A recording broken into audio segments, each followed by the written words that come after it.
The early years of American football predate the American Civil War. The sport was designed to keep young men tough. Some called it a metaphor for war.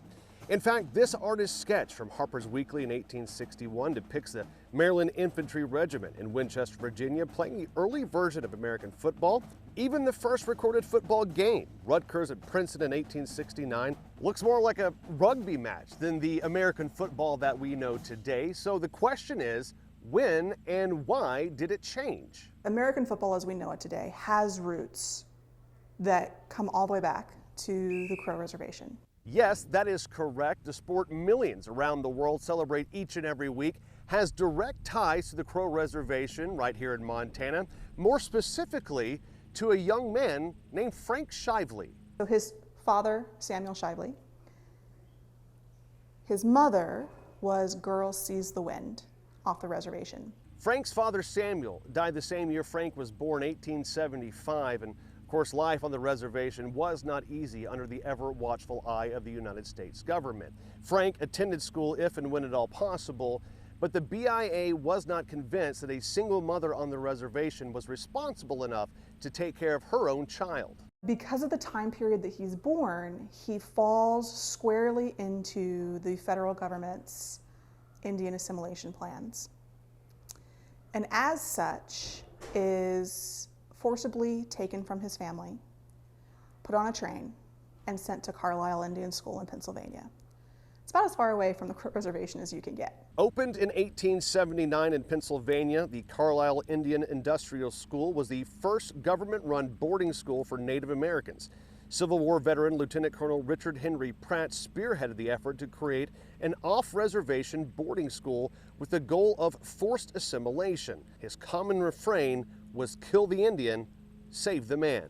While at Carlisle, he is forbidden to speak his language, to wear any traditional clothing, including having long hair. Rarely do they send two children from the same reservation to the same boarding school to eliminate the ability to connect with somebody from home. In addition to academics, the boys were encouraged to participate in outdoor activities. Well, Frank loved the idea of he and his classmates participating in American football. He actually spearheaded the idea to get a team together.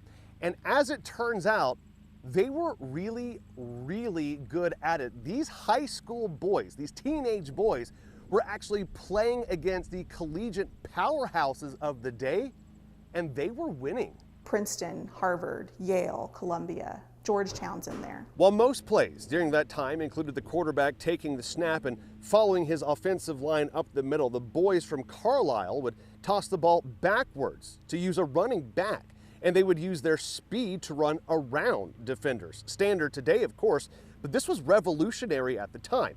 Articles were actually written about Frank Shively's speed. And as they traveled across the Northeast and Midwest, opposing coaches took notice, including Cornell head coach and future Carlisle head coach, Pop Warner. Now, for those of you who don't know, Pop Warner is credited with creating the modern style of American football.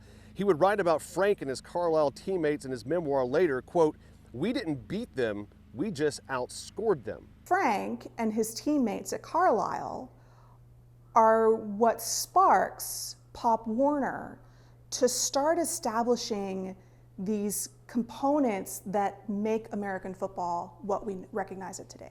Eventually, Frank would earn his diploma from Carlisle and move back west to the Nez Perce Reservation in Idaho, but he couldn't shake the sport he loved. So he's given permission to cross the state line 2 days a week so that he can establish a football team at Washington Agricultural College and School of Science. So it's the Ag School in Washington. This school becomes Washington State University.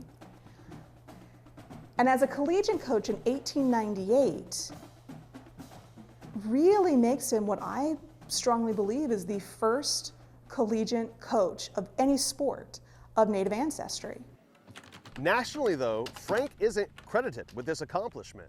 When you Google first American Indian collegiate coach, you actually get one of Frank's teammates. In addition to his athleticism, Frank was an intellect. He returned to his native Crow people where he served his tribe as a statesman and interpreter, traveling to Washington, D.C. with Crow delegates. He works for years in the Crow Indian office. In fact, he's considered to be one of Chief Plenikoot's most trusted political figures. Frank had studied as a stenographer. With that and his many other skills, Frank would serve as a translator for Chief Plenikoot, the principal chief of the Crow Nation and a visionary leader. So probably one of the most well-known autobiographies of a Native person, especially in the early part of the 20th century, it exists because of Frank Shively's work. Buried today at Mount View Cemetery in Billings, the life of Frank Shively was an incredible one. So we have this incredible political figure who's so important to the history of this region and the history of the Crow people, the Upsalaga people, but it seems like a lot of people have forgotten that he actually is really important to one of America's biggest pastimes. I myself am a huge football fan, and I can't imagine football without the forward pass and without the three-point stance on those offensive and defensive linemen. That exists because of Pop Warner. And Pop Warner made those changes because of Frank Shively and his team.